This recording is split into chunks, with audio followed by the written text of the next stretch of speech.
Or can you introduce yourself to the people who may not know who you as AT and where you from? Yep, they call me AT. I'm from North Tulsa, 27th Street. Uh, I do music. I go by the Aboriginal, THA Aboriginal. You know, look me up on YouTube. For those who are unfamiliar, what does 27th Street mean to you? What does it represent to you? Um, I mean, well, once upon a time it represented a gang. It still does certain people, but on a significant level, um, it means that I'm a humanitarian and I feel like the world can be in better shape than it's in.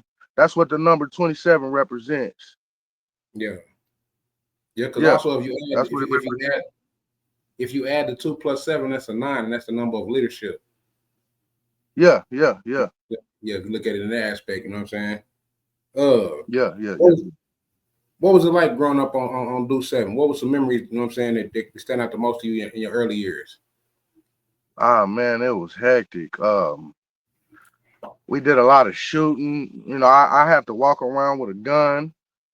Um, chased by the police, selling drugs. It was just a wild, wild neighborhood, man. Oh man, it was real crazy, real wild.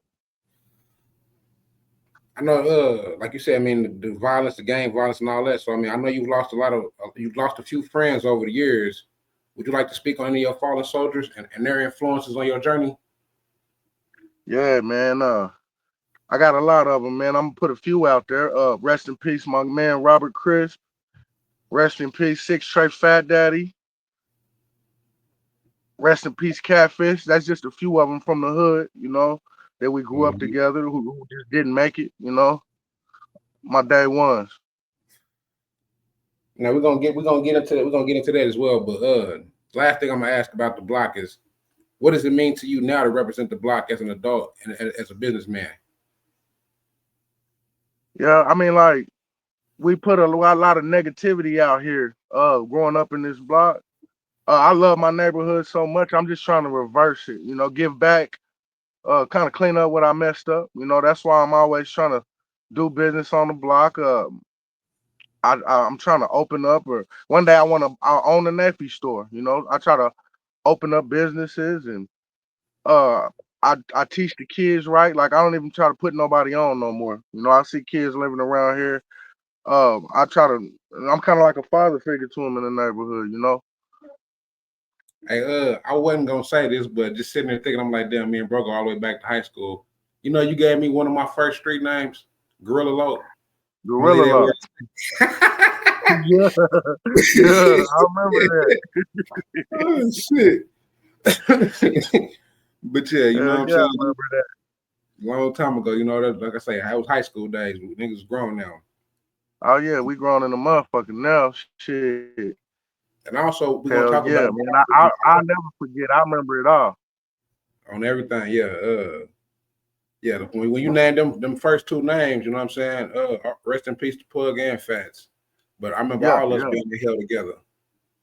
Yeah, we ran these streets, we ran the school. We did a lot of stuff out here in these streets, man. Negative and positive. That part, and Shit. I salute you because I know we're doing a lot of positivity now. You Yeah, know what yeah, I mean? yeah, yeah, yeah. We both went down that positive route. But That's what it's about, man. Once you figure it out, you try to figure out life. All you can do is stay on that positive road. That's gonna get you to where you need to be and get your blessings in life, and you be protected. Like I said, I'm really out here alone right now. I'm like the last one here. Um, everybody else didn't make it. They say that they mentally gone or they physically gone. I just feel blessed to still be here. You know what I mean? indeed. Now first, I didn't know you did music back then. So you know what I'm saying. Let's talk about the UK Nation. That was the first time I heard you on an album. You know what I'm saying, on any music. But do you remember how that started and what role you played in it? Yeah. See, how it started was my little cousin Guap. Um, he's the founder of UK Nation. Mhm. Uh, I was in prison whenever they came up with it. It was him, EXO, Turf Hog, all them. It Mhm. was a few other guys. But I had came home and they was real big on this studio. They had a studio in the closet over there on 39th Street. Yeah, on the block, on Trey And we Nine. would Yeah. on the block, you know, and I would go over there. When I got out, I was fucking with my cousins and them, and they was taking that shit serious. So I'm like, "What's you connection?" Then you know, of course, the Hyphy for Real video came out. That really made me want to be a part of it. I was running them streets so much, but I would, you know, I did a few songs. I did a few songs for New Nation. I just couldn't never stay focused because you know I was running around here hustling, trying to get some money. I Yeah. gang bang, but I was more of a hustler, you know. What was the vibe As like when far as y'all that was in the studio gangbanging together? shit, I played the I was a defensive player as far as Yeah. gangbanging, but I was a hustler. I couldn't focus on my first love, which is music. I'm just now trying to focus. Do you remember what the vibe was like when y'all was all in the studio together? Man, it was cool. It was real amazing. You know, we'd be in there smoking, you know, sipping our little lean and stuff. And, they was real serious with it. I don't know. I just wish I would have took it more serious back then. But they was really serious with it. It was a cool vibe. It was a real cool vibe. You know, Guap would always try to. He would call us like, "Come on over here. We finna drop this. We finna do this." Guap, but you know, he gonna be motivation and really try to push that shit. You know, And free go out too.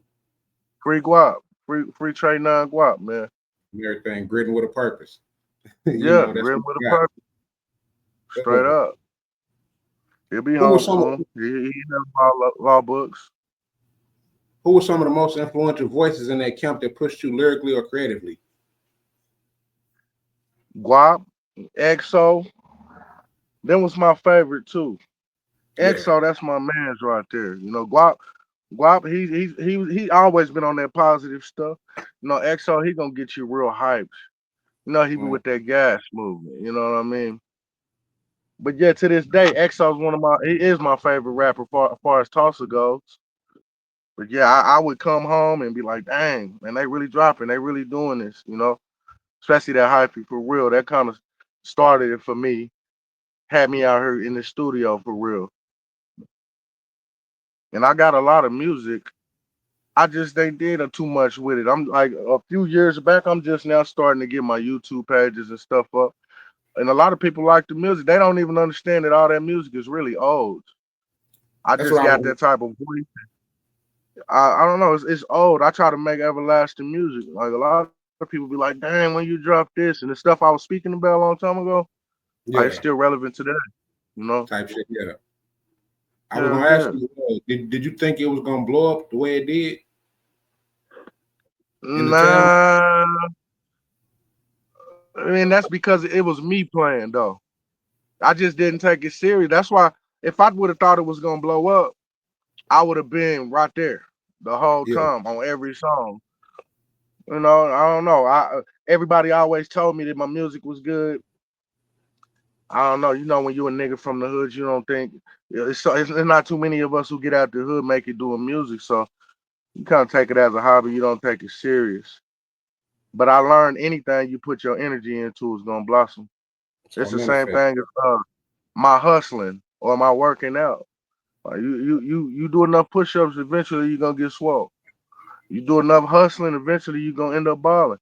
So, you know, you do enough rapping, eventually somebody gonna hear you. Everybody gonna end up hearing you sooner or later. How would you describe your sound now versus back then? Man, it's elevated. I was always the nigga, I ain't gonna lie. And not to toot my own horn, but this is just the people's critic. You know, a lot of people always love my music. I say I'm more positive, more influential. Um, even though I come at a streets point of view because I can put it in the streets perspective because I come from the street. But at the same time, I you never hear me rap about killing people or making somebody go do something stupid or degrading women. You know, Right. I might curse in my raps just so you can feel it. Like I say, it's a street perspective, but I'm just telling you about stories and how to make it far as being in these streets. You know, I done made it out here. I'm still living. I'm living proof. So I feel like that if anybody, if you want to listen to somebody, and we all listen to music trying to learn some shit, or just the vibe. So I don't know. I want to give you some game. That's all I'm on. I want to give you some game. So I feel like the more you know, the more you grow. So my game has elevated from back then till now. So I just try to give drop jewels on them, man. That's what it is. I wanna I'm gonna get back to the music, but it just popped in my head as I'm listening to you. You know, we just lost a fallen soldier not too long ago, you know what I mean, from your community. Let's talk about Block just for a little second, you know what I mean, as far as like Yeah, yeah, yeah. Of some of your course. fondest memories. So, you know what I mean? Some of your Long fondest live memories Block. of Block. Long live Block. Man, Block, man, he was a wild dude, man, a straight player. What we call him, our nickname for him is hide your whores like your doors. Cause he gonna fuck your bitch. He was a player. A lot of niggas hated on Block because they bitches chose. You know, Hmm. that's all the memories that I think about when I think about Block is just, man, I'll be like, this nigga gonna fuck your bitch. He was just a goofy ass nigga, but he loved females, man. And like I said, I don't really know the truth, but I think that was the death of him playing with these women out here. That's what the story was said. A few stories was out there, but Block, man, we think about him all the time. Me and MP, we was out last night. We went to the strip club and we was just like, man, if Block was here, man, it would be turned. Also, Block got killed on my birthday when I was in the feds last year. So this Damn, I year, know that. August 6th, we gonna turn up. We gonna we throwing a party for me and Block every year. You know what I Yeah. mean? Yeah, because bro was a So cool just motherfucker. hell yeah, I remember when he was him and MP was with True Hog. You know what I'm saying? When me and T used to call ourselves rapping back in the day. You know what I'm saying? When bro was doing yeah, this music shit. And bro went hard with the music. yeah. He was with True Hog. You know what I'm saying? I remember that shit. You know what I'm saying? Him and MP, they both went hard with the music. Yeah, yeah. They But they they they going hard. They going hard. I listen to a lot of their music to this day. do you remember your first track you ever recorded? Think I gotta go back on for that one. Yes, I do. I do. It was me, X100, and rest in peace, Pug. Uh, let me see. It was called 27 Block North Side. say the name of it again. We was I was 27, 2700. What did he say? 2700, 27 Block North Side. Yeah. I was 12 years old. I was 12 years old. Okay, you was rapping young. What Yeah, was the I was story 12 behind it? years old. Huh? What was the story behind the song? Man, we was just so young. We just wanted to be gangsters and shit. So we was just talking some shit. Back then, Lil Flip was my favorite rapper. So it was kind of like, I don't know. I kind of had like this Texas swag with Lil Flip, but we was just rapping about the shit that we seen in the hood growing up around here. Yeah. We was out there. Don't get me wrong. I was 12, but we was really out there. We packing guns and breaking in malls and everything. We was doing it all. Shit, booing crackheads. We was doing it all. So we just rapped about the shit that we seen as kids growing up. Like that's how we had it honest. So we never was faking. The story behind it was just shit. We rap about what we see, what we live. We just trying to be us. We was doing a little capping. You know what I mean, but not too much. You know what Yeah, I'm bro. saying? You dope though. Yeah. Yeah. But what was your favorite song you've done so far and why? Um, my Whether it favorite be music song that or I've done so far, y'all can go mhm. catch it on YouTube. It's called what is it called? Still Baffled. Yeah. Still Baffled was a real conscious song because I got shot in my head, right here. I got Hmm. shot in my head and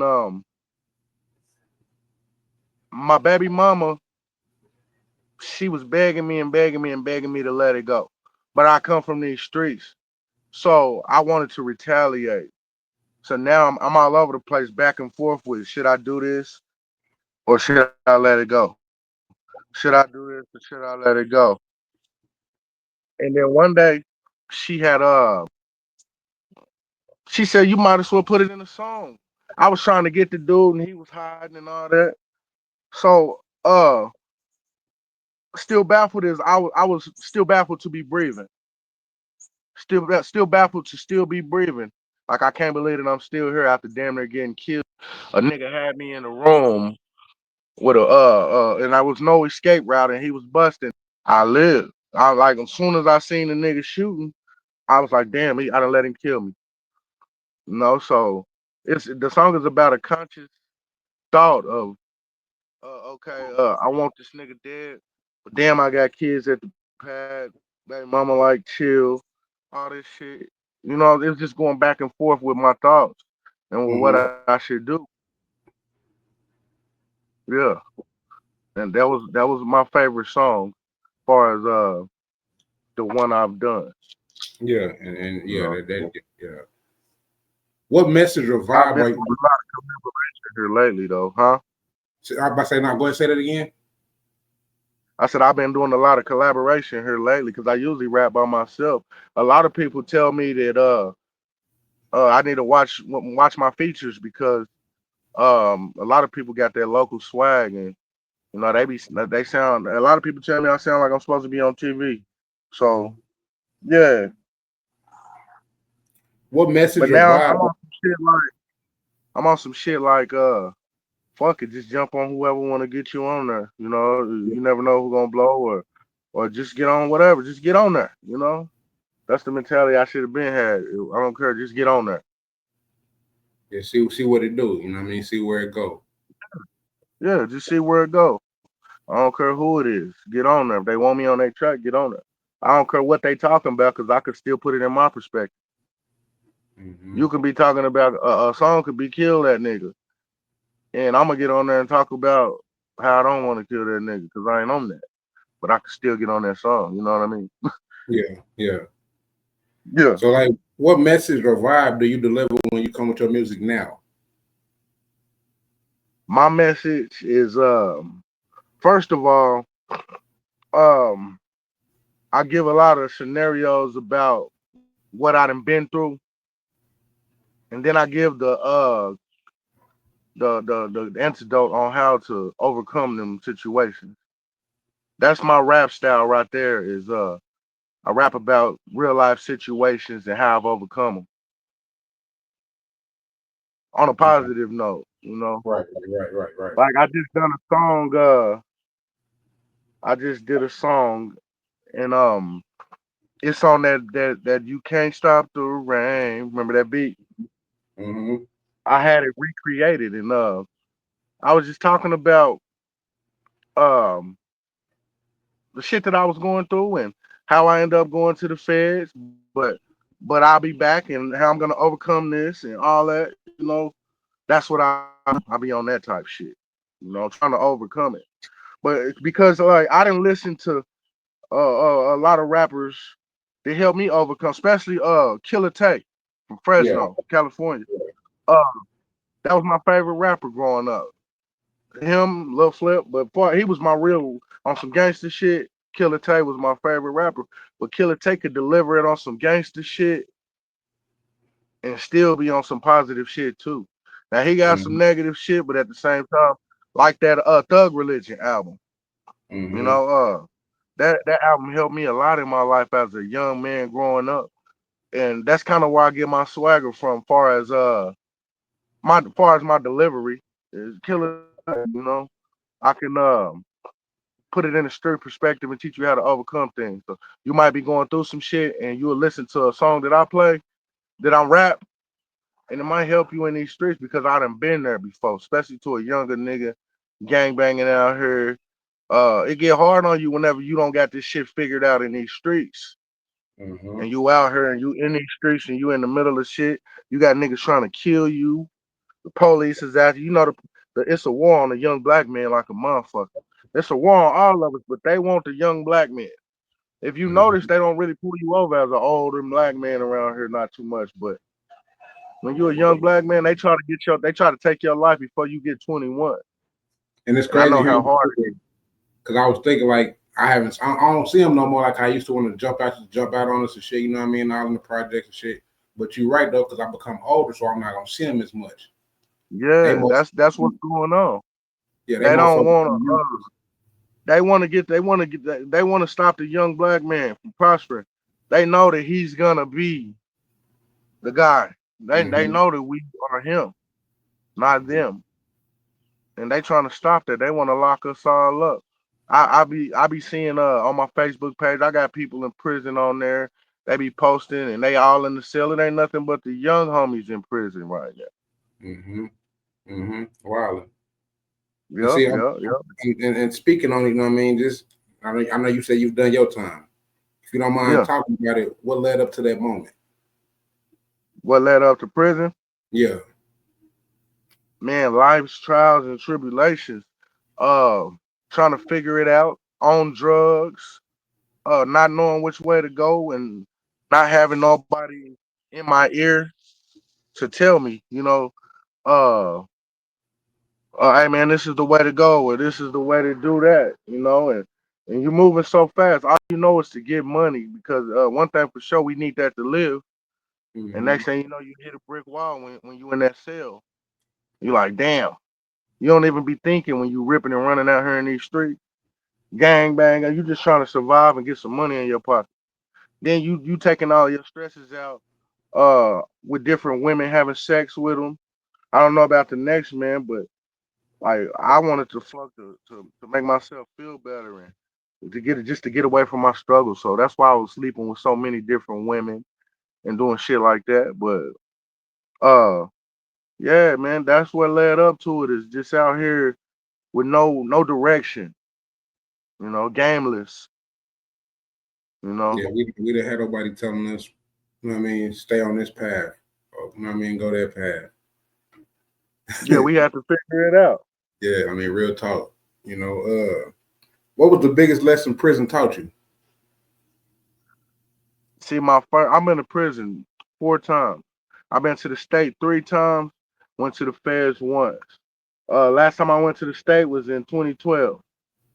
Um, um, I never learned the lesson going to the state. The 3 times I went, all I could think about was trying to outsmart the police when I got out, or getting out, swore to fuck everybody's bitch, or I'm a hustle harder. But with them feds, it humbled me. Mm-hmm. When you really politicking, it taught me how to um respect myself, really think before I move, Mm-hmm. uh, stay clear minded and stay alert. Cause where I was at in the feds, all it takes is one false move to rearrange your whole mental on a good note or a bad note. You know, I call it the University of BOP because you can really learn some shit in there. But thank God I always been a stand up nigga with a clear jacket, no smut on my name, because that's all it takes to get. And then you getting stabbed off the yard, ain't no beat up or ain't no you gotta go. Like niggas really want to put that steel in you and make you leave. So Yeah. dealing with niggas, being around real millionaires and niggas who done just tried to go all the way in out here and got caught the fuck up, and niggas telling me, man, get out there and live your life and chill. You know what I mean? It kind of opened up my eyes, man. My celly, man. Shouts out to Big J from Detroit. Uh, he taught me a lot. He pointed out a lot that he seen in me that I didn't even know myself. So yeah, I had a lot of brothers who taught me a lot. You know. Peace. So yeah, I try to focus on whatever I'm focused on and don't let nothing get me off my square. Yeah. I always had a problem with coming from a broken household and a broken mother and all that on drugs and shit. I had a short attention span on focusing, Mm-hmm. so now I'm big on long term focus. I try to stick to the script, like live like that. That's a lot of our problem in life is we don't have focus and we Mm-hmm. don't focus on what needs to be focused on. Mm-hmm. Some people don't know how. You gotta learn how to. First of all, Yeah, you gotta we learn gotta to. We gotta put our priorities in order. Yeah, yeah, yeah. And Yeah. some people don't know how to prioritize. I'm the most understanding man in the world to myself, I believe, because a lot of people don't know no better, especially when a young nigga hop out at the store and mug you with his hand on his pistol and don't even know you. You know that Mm-hmm. if he knew better, he would do better. Like why? That's not positive. Like I said, I lead by positivity, and he just was misguided. So instead of me mugging this man back, I just blow him off because I know that he's misguided. You know, I just try to have the most understanding. I done been there. I done been like that. When you hot mugging on your pistol, that shit comes from hurt and misguidance and all that. You Mm-hmm. might be at Pain. the house and your mama might be smoking crack and you ain't got no food on the table and shit, and you just like, man, fuck life. Next nigga who mug me, I'ma shoot, and just walk out there in them streets and get on some bullshit. You know, Mm-hmm. that's how it was for me. So how did you keep your mind sharp and your spirit strong while you were locked up? Man, my kids, and then wanting to come home. Like I say, I'm a chess player too, so I do a lot of thinking before I move. I read a lot of books. I read a lot of books. Um, I'm in the African spirituality. I just try to Mhm. be in touch with my spirit. You know. Did music play a role in helping you mentally while you were incarcerated? Oh yes, oh yes. I write. I pick up that pen every count time. That was something that if I wasn't reading, I pick up that pen. In the midday count, I pick up that pen. And I try to get better and better and better and better and better. Pick up that pen and read books. Cause all the reading and the knowledge that goes into my music too. Mm-hmm. Mm-hmm. You know. Now, since you've been home, I've been saying you've been doing your cooking thing. You know what I'm saying? Oh What yeah. what inspired that move? Man, I've been. It's a long time coming. Man, I done been a lot. When I got out of the state penitentiary in 2014, that's when I got on a kind of like a healthy type of uh, um, journey. Mm-hmm. That's when I quit eating pork back then. I got out the penitentiary not eating pork. Then I only went to fish and chicken breast. And then I ended up moving to California, and me and my kid's mother, we was like, man, let's go all the way vegan, go healthy. I went vegan for 10 years. Um, and then when I ended up going to the feds, they just didn't have, they broke me. I couldn't, it was certain shit that I just wasn't gonna eat every day. So fell back into eating meat. You know, real soon I'm gonna go back into being vegan. It's a mental thing, and you got to cleanse your body. It's just not easy to quit cold turkey again. It's kind of like an addiction. But Yeah. when I went vegan, I had to learn how to cook certain type of meals that were good for me and my family. So me and my baby mama did a lot of researching, and we followed Dr. Sabi and what seasonings and everything we needed to use. We went against everything that we was taught. No sodium, all that stuff. No sugar, all that. So it was kind of fun playing with all these vegetables, turning them into burger patties and chickens, mimicking all this shit. So that's where the cooking started with me. So I love to Mm-hmm. cook. So me and my baby mama, we were intertwined in the vegan munchies, which she still got it going. Shout out to the vegan munchies, Tulsa, Oklahoma. But Mm-hmm. we would cook. We started it together, and we cooked vegan food, and it was really popping. It was really popping. So that's how I started. You know. So Now, recently, I just been mhm. picking back up on that shit because I love to cook. Yeah, that's why I say you've been doing your thing. You've been selling food. I was gonna ask you, what kind of food do you serve? Man, I cook a lot of stuff. Sometimes I have vegan days. I cook rotel vegan pastas, chicken pastas, all different type of bakes. I mean, I cook anything. I cook anything. All right. So how do you balance your cooking and then your music? Um, I usually I will wake up, go to the shop, cook. I'll cook probably about 8:39.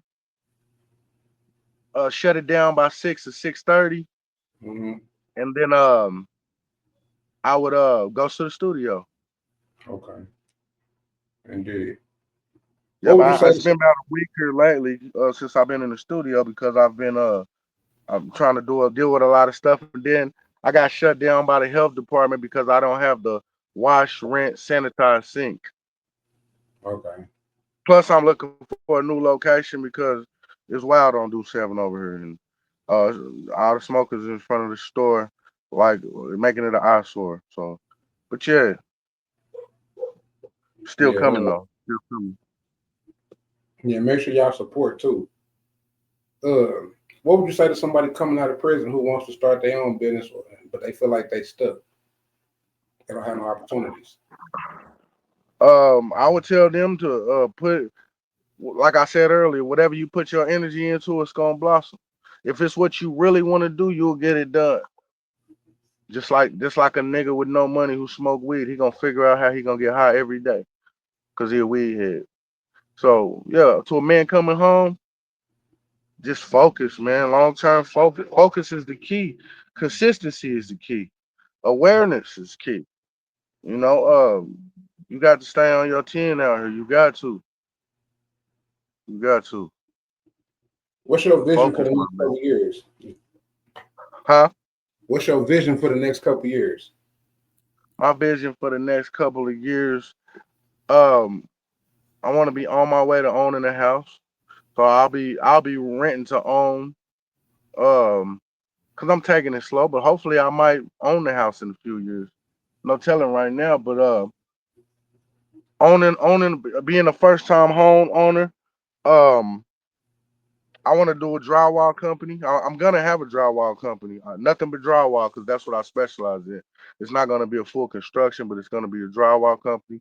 Hmm. And if I don't have a nice storefront with a restaurant, I'm gonna at least have a food truck and be popping out on them. Them is just a few short term goals for the next few years. All right. So just last two questions as far as the music goes. You got any projects dropping soon? Man, I don't got the name of it. Um, but they coming. It's coming real soon. I've been dropping. I'm just dropping and dropping and dropping, and then I'll it comes as it comes. So I do got an album project that I'm gonna drop. I haven't. I'm working on it, but it's gonna be called the Reverse. Yeah. And when I say the reverse, like I said, I'm just reversing these generational curses, man, of how because we can still be who we are. I mean, like I'm just because I ain't out here shooting pistols and shit, don't mean I can't rap this shit. Because it's who I am. Like I said, I'm not rapping and trying to get you to rap about killing nobody and shit. Like I said, I'm gonna give you a situation that happened in these streets Hmm. and how we can reverse that shit, or how I can even stop you from even running into that situation if you hear me before you run into that situation. So, um, yeah, the reverse. It's gonna be just reversing this shit, but it's still gonna be gangster and be in the streets perspective because we can't stop for who we are. We go through shit for a reason, Hmm. so it's all a part of my spiritual purpose. To be being a gangster, to understanding the gangster's mentality, to help somebody not become a gangster, or if you want to be a gangster, help you be a real gangster because you can be a positive gangster. Shit, some What niggas don't play with them. You know, stand up for what you believe in and what's right. You know, that part? hell What yeah, message? What message do you want to get to the young brothers coming up in Tulsa, especially those from your block? man. My message to be knowledge is power, man. Educate yourself, learn something, gain something, man. There's more to life than the streets. Far as the streets, the farthest you can get in the streets is street credibility, and it don't get no farther than that. your name will get to getting popping, and everybody say, "Oh, he a killer or he a hustler." They can only talk about you, but it don't get no farther than that in these streets. Uh, become a business owner. Own some shit. Raise your kids. Teach them, have fun in life. Go do things. It's a million different things to do when you enjoying life. But Mm-hmm. life ain't good when you looking over your shoulder out here. People trying to put you. You running from the police. Take another path, man. Cause if I had a chance to do it all over again, I ain't no telling what I would be. The sky's the limit. You know, but it ain't all over either. So stay focused, believe in yourself. Um, never doubt yourself, and most of all, stay positive. I don't care what you're going through. Stay positive. This Mm-hmm. world is made up of positive and negative energy. Stay positive. So how can people support your business or your music? How can people reach out to you if they want to support? Um, you can catch me on Facebook if you want to collaborate or support. I'm Alton J. Rose. My government name, street name AT, rap name The Aboriginal, Haboriginal, Aboriginal. So yeah, catch me on YouTube, man. I got videos. Um, I just got audios on there too. And more is coming. More is coming. So yeah, we Indeed, really finna turn it up, man. indeed. Now I know you said I know it was my last question, but it's gonna be the last question just because I know you got a lot of positivity going. You say you finna enroll back in school. You want to talk about that? Oh yeah, I just enrolled in Augusta Escoffier School of Culinary Arts. It's online school for the plant-based program. So I just want to get the credentials and put that chef in front of my name and just do something positive. I love cooking. Another message: whatever you good at, put your energy into it. I don't care what it is. If it's drawing, rapping, dancing, working out, whatever you know you good at, put your energy into it. That's what it is right there. And I love to cook. Uh, they say if you do something that you love doing, you'll never have to work a day in your life. That So part. yeah, you know, don't waste your time trying to make the next man's dream come true. The white man, put your Mm-hmm. energy into yourself. Anything could be a business. You can make money off of talking, rapping, uh shit, whatever you love to do, you can make money off of it, believe it or not. And the I more and just more you do it, the more and more the outcome will be better and greater for you. yeah, man. I want to say thank you. You know what I'm saying for giving me your time, bro. I want to say I also salute you on your growth. You know what I mean? You don't hear too many brothers talking about starting their own business. You know what I'm saying? As far as we 80 babies, I know what we went through. You know what I'm saying? I know our Yeah. generation as far as Tulsa. You know what I'm saying? And we lost a lot of partners, you know what I'm saying? And a lot of homies is incarcerated or under that graveyard. And so I just want to say I salute you for your growth, bro. You know what I'm saying? Being a business minded man, you know what I'm saying? Focusing on your music, but more so your career, like you said, putting your idea to your business. Oh yeah. It's But all it's I'm all part of purpose. yeah, and so that's why I say I appreciate you sitting down with me. For sure, man. But y'all look forward to building with you again, bro. We're gonna wrap this right here. Y'all make sure y'all check out that brother's music and we might get a part two in.